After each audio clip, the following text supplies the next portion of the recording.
युद्ध नजारा बदल चुका है। मैनपुरी का नौजवान, भोजपुरी का युवा, करहल का नौजवान, करहल का युवा अब सीधे रोजगार से जुड़कर विकास की मुख्य धारा से जुड़ना चाहता है। ये आज मैं देख करके कह सकता हूं। जिस ढंग से हजारों कंपनियां पूरे देश में माननीय प्रधानमंत्री नरेंद्र मोदी जी के मार्गदर्शन है और उत्तर प्रदेश के बारे में कुछ चर्चा करने के लिए आपके बीच में आया। 2017 से पहले इस प्रदेश में समाजवादी पार्टी की सरकार थी। 17 से पहले प्रदेश का हालात क्या था हम लोग अपने आंखों से देखे हैं। चाहे करहल की धरती हो, चाहे मैनपुरी हो, चाहे इटावा हो, चाहे कानपुर हो, चाहे आगरा हो, गुंडे, बदमाश, माफिया, लुच्चे, लफंगे एक के गाड़ी में 10-10 बंदूकें भर करके चलते थे। भले आदमी का, बुजुर्ग आदमी का, व्यापारी का, किसान का, माताओं बहनों का, छात्रों का सड़क पर निकलना मुश्किल था। व्यापारी सोचते थे कि 3 बजते बजते बिक्री का रुपया घर पहुंचा दे। भट्टे के लोग सोचते थे कि बीटा का बिक्री तो हो जाएगा, लेकिन पकड़ करने के लिए चप्पल से लोग आएंगे और संरक्षण पड़ोस के जनपद से मिलेगा। ये हमारे व्यापारी सोचने का काम करते थे। आप परिस्थितियां क्या है हम लोगों ने अपनी आंखों से देखा। मैनपुरी, एटा, इटावा, कानपुर से लेकर आगरा तक की जो सरजमी है, ये आतंक का पर्याय था। भले आदमी का निकलना मुश्किल था। हमारी माता बहनें ढेर सारी यहां बैठी है। आप सोचिए 17 से पहले मैनपुरी का हालत क्या था। आगरा से लेकर 5 तक हमारा बेटा, हमारी बेटी पढ़ने के लिए इंटर कॉलेज में, डिग्री कॉलेज में गई है तो शाम होते होते मन धुक धुक करने लगता था कि हमारी बेटी सूर्यास्त से पहले घर आ जाए, पता नहीं क्या होगा। आज हम दावे के साथ कह सकते हैं किसी के माई के लाल के हिम्मत नहीं है कि हमारी बेटी की तरफ पूरी नजर से देखने का काम करे, कानून के तहत कड़ी कार्रवाई करने का काम आपकी अपनी सरकार ने प्रदेश में करने का काम किया। आप गुंडे, बदमाश, माफिया, लुच्चे, लफंगे गले में तख्ती लटका करके घूम रहे हैं कि हमको गिरफ्तार करके जेल में डाल दो, लेकिन अब हम गुंडे और अराजकता नहीं करेंगे। कुछ गुंडे माफिया है जिनको जेल में भी डर लगता है, उनको जेल में भी अच्छा नहीं लग रहा है। अब गुंडे माफियों में डर है, प्रदेश की जनता अमन चैन के साथ रहने का काम कर रही है। 4-5 मुख्य विषय होते हैं, पानी, बिजली, सड़क, स्कूल, अस्पताल, जिनके आधार पर जनता के जीवन यापन को सामान्य जिंदगी से बेहतर बनाने का काम हमारी सरकारों ने किया। चाहे केंद्र की सरकार हो, चाहे प्रदेश की सरकार हो, आप तुलनात्मक अध्ययन करिए। 14 से पहले देश का क्या हालत था और 17 से पहले प्रदेश का क्या हालत था। 14 से पहले भारत में कांग्रेस पार्टी की यूपीए की सरकार थी, भ्रष्टाचार के दलदल में डूबी हुई सरकार थी। दुनिया में जितने भी राष्ट्र है भ्रष्टाचार करने वाले देशों की सूची में यूपीए की कांग्रेस पार्टी की सरकार का बहुत नंबर तेजी के साथ आगे बढ़ रहा था। कहीं 2G स्पेक्ट्रम मोबाइल घोटाला हो रहा था, कहीं सेना के बने भवनों में घोटाला हो रहा था, कहीं कॉमनवेल्थ के गेम हुए तो उसमें भी घोटाला हो रहा था, और कहीं कोयला की खदानों में भी घोटाला हो रहा था। कांग्रेस पार्टी की सरकार के ढेर सारे मंत्री जेल की सीटों के पीछे जेल की हवा खा रहे थे, क्योंकि भ्रष्टाचार के दलदल में डूबी हुई कांग्रेस पार्टी की सरकार। माननीय मोदी जी को 14 में जब देश में सरकार बनाने का अवसर मिला तो 2 चुनौतियां बड़ी उनके सामने थी। एक चुनौती ये थी कि भारत की वास्तविक ताकत को दुनिया के सामने रखना है, और दूसरे भारत में जो ऊर्जा है, भारत माता की जो ताकत है, वो दुनिया के पैमाने पर पहचान कराकर उन्हें पुनः स्थापित करने का काम करना है।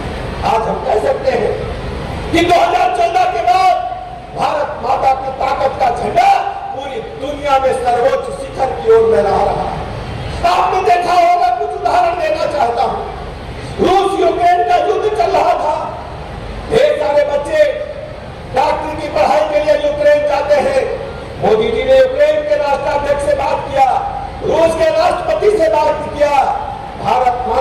तिरंगा लेकर भारत के बच्चे वहां से निकले तो एक गोली भी पटाखा भी नहीं चला। हमारे 24,000 बच्चे सकुशल भारत में लाने का काम आपकी अपनी सरकार ने किया। 2019 की घटना का जिक्र करना चाहूंगा। पहले पाकिस्तान आता था, उनके प्रायोजित आतंकवादी आते थे भारत में, हमला करके जाते थे, निरीह लोगों पर, व्यापारियों पर, आम जनता पर गोलियां बरसा करके जाते थे। लेकिन जब पुलवामा में अटैक हुआ तो मोदी जी ने कहा था कि दुश्मन को उसके घर में घुस करके मारेंगे। भारत की सेनाओं ने पूरी दुनिया के सामने एयर स्ट्राइक भी किया और फिजिकल स्ट्राइक भी किया। आतंकवादियों को, एडो को पाकिस्तान में घुस करके नेस्तनाबूद करने का काम आपकी सेना ने, आपकी सरकार ने किया। हम फख्र के साथ कह सकते हैं, हम उस देश में रहते हैं जिस देश के अंदर ताकत है कि अपने दुश्मन को उस देश में, दुश्मन देश में घुस करके निपटाने की ताकत भारत रखता है। ये आपके वोट की ताकत की वजह से माननीय मोदी जी ने संभव करके दिखाने का काम किया। बड़ी संख्या में हम कह सकते हैं जिन मशीन गनों को, टैंकों को, ढेर सारी सामग्री को हम दुनिया के दूसरे देशों से खरीदने का काम करते थे, आज भारत रक्षा उत्पादन में आत्मनिर्भरता की ओर आगे बढ़ रहा है और भारत माता का झंडा पूरी दुनिया देखने का काम कर रही है। शुचिता के साथ भारत आगे बढ़ने का काम कर रहा है। बड़े साथी मानते हैं कि भारत शीघ्र ही तीसरी बड़ी आर्थिक ताकत बनेगा। इसके पीछे आप सबकी ताकत है। आपने मोदी जी को जिताया, कमल का बटन दबाया तो मोदी जी ने भारत की अर्थव्यवस्था को ऊपर उठाने का काम किया। जिन लोगों ने 200 साल हमको आपको गुलाम रखा अंग्रेजों ने, इंग्लैंड ने, भारत की अर्थव्यवस्था ने उनको पीछे धकेल करके आज भारत 5वीं बड़ी आर्थिक ताकत दुनिया के पैमाने पर बन चुका है। लोग दुनिया के बड़े बड़े अर्थशास्त्री मानते हैं कि भारत शीघ्र तीसरी बड़ी आर्थिक ताकत बनकर के हो गई और यह सबब आपकी वजह से हुआ है, माननीय मोदी जी के नेतृत्व में संभव हुआ। उत्तर प्रदेश में 17 के बाद से आपकी सरकार है, भारतीय जनता पार्टी की सरकार है, योगी जी की सरकार है। 17 से पहले कानून व्यवस्था के साथ साथ ढेर सारे मुद्दों पर परिवर्तन हुआ है। आज हम कह सकते हैं कि सर्वाधिक एक्सप्रेसवे वाला यदि कोई राज्य है तो उत्तर प्रदेश है। 6 एक्सप्रेसवे बन करके पूरी तरह से काम कर रहे हैं और 6 पाइपलाइन में है, शीघ्र ही उनका लोकार्पण होने वाला है। बिजली के बारे में आप जानते हैं, बिजली कहाँ आती थी? पूरी के लोगों याद करिए, सरभई में बिजली आती थी लेकिन करहल में बत्ती नहीं आती। एक हफ्ता दिन में बत्ती आती थी, एक हफ्ता रात में बत्ती आती थी। लेकिन माननीय योगी जी की सरकार ने, भारतीय जनता पार्टी की सरकार ने प्रदेश के 75 जिलों को बराबर बिजली दे करके सबको सुख सुविधा पूर्वक जीवन जीने का हक देने का काम किया।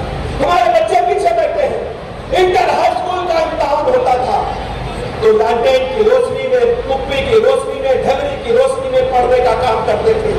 लेकिन सुदूर गांव को भी बिजली का कनेक्शन देकर के उनको भी सुख सुविधा पूर्ण जीवन जीने का हक देने का काम आपकी सरकार ने, भारतीय जनता पार्टी ने। सौभाग्य योजना के तहत गांव गांव बिजली के कनेक्शन पहुंचाने का काम माननीय मोदी जी की योजना की वजह से संभव हुआ। पीने के पानी के लिए आप जानते हैं, हम लोग जब भी प्रतिनिधिगत दौरे पर जाते थे, इंडिया मार्ट का नल की डिमांड होती थी। कौन सोचता था कि घर घर नल से जल पहुंचाने का काम कोई सरकार कर पाएगी? लेकिन माननीय मोदी जी ने जल जीवन मिशन प्रारंभ किया। जल जीवन मिशन के माध्यम से घर घर शुद्ध पेयजल, पानी की टंकी, पाइपलाइन बिछाकर पहुंचाने का काम तेजी के साथ चल रहा है। ये काम आपके वोट की ताकत में संभव करके दिखाया है। हमारे बेसिक शिक्षा के स्कूलों का हाल बुरा था, पहले खोल दिए गए थे, लेकिन आज बेसिक शिक्षा के स्कूलों में हमारे पास 1,92,00,000 बच्चे उच्च कोटि की शिक्षा ग्रहण कर रहे हैं और समाजवादी पार्टी के शासनकाल में यह आंकड़ा 1,12,00,000 ड्रॉप आउट होते हो गया। सब कुछ बदल रहा है। अस्पतालों की संख्या, पहले मेडिकल कॉलेज मात्र 17 थे, आज 65 मेडिकल कॉलेज पूरी क्षमता के साथ काम कर रहे हैं और शीघ्र सभी जनपदों में मेडिकल कॉलेज बनाए जाने की कार्रवाई चल रही है।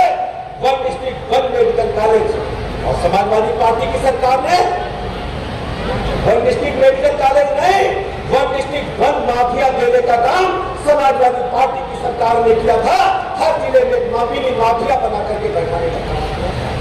मेडिकल कॉलेजों के साथ नर्सिंग कॉलेज खोले जा रहे हैं। अस्पतालों में सुख सुविधाएं बढ़ाई गई है। अस्पताल में सभी दवाइयां उपलब्ध है। आज हम कह सकते हैं कि हमारी सरकार ने पानी, बिजली, सड़क, स्कूल, अस्पताल के साथ साथ आम आदमी के जीवन स्तर को ऊपर उठाने में कामयाबी है। नौजवानों को सीधे रोजगार से जोड़ने का काम है। वन डिस्ट्रिक्ट वन प्रोडक्ट इससे पहले कोई सोचता भी नहीं था। उत्तर प्रदेश के हर जिले में कुछ न कुछ नया है। जैसे मुरादाबाद का पीतल उद्योग मशहूर है, आगरा का पेठा मशहूर है, फिरोजाबाद की चूड़ी मशहूर है, अलीगढ़ के ताले मशहूर है, रामपुर की वाइन मशहूर है, भदोही का गलीचा कालीन मशहूर है, प्रयागराज इलाहाबाद का अमरूद मशहूर है, तो सिद्धार्थनगर का काला नमक चावल मशहूर है, तो लखनऊ के चिकनकारी के कपड़े पूरी दुनिया में तहलका मचा रहे। पहले किसी ने नहीं सोचा था। हमारी सरकार ने वन डिस्ट्रिक्ट वन प्रोजेक्ट के माध्यम से प्लेटफॉर्म प्रदान किया, मार्केटिंग की। आज पूरे दुनिया में उत्तर प्रदेश के जो वन डिस्ट्रिक्ट वन प्रोजेक्ट है तहलका मचा रहे हैं। माननीय प्रधानमंत्री जी भी जब दुनिया के राष्ट्रों में दौरा करते हैं तो राष्ट्र अध्यक्षों को स्मृति देने के लिए उत्तर प्रदेश के वन डिस्ट्रिक्ट वन प्रोजेक्ट का उपयोग करने का काम है। इसलिए मेरे करहल में आज आपसे कहने के लिए आया है, हमारी सरकार विभिन्न योजनाओं के माध्यम से रोजगार से आपको जोड़ने का काम कर रही है। इससे पहले सपा की सरकार में क्या होता था? सपा की सरकार में क्या होता था? रोजगार चुनिंदा लोगों को मिलता था, जो उनके दरबारी थे उनको मिलता था। लेकिन आज मैं गारंटी के साथ कह सकता हूँ, योगी जी की सरकार ने सरकारी नौकरियों में 4.5-6 लाख से अधिक नौजवानों को रोजगार प्रदान किया है। अधिकारी से लेकर लिपिकी पदों तक पर एक भी सिफारिश नहीं, निष्पक्ष, पारदर्शिता और शुचिता के साथ नौकरी देने का काम आपकी सरकार ने आपके वोट में देने का काम। रोजगार मेले आयोजित किए जा रहे हैं। आप ये भी जानते हैं प्रधानमंत्री जी की कौशल विकास योजना के माध्यम से अपने नौजवानों को रोजगार से सीधे जोड़ने का हम लोगों ने काम किया है। जो मुख्य योजना यहाँ पर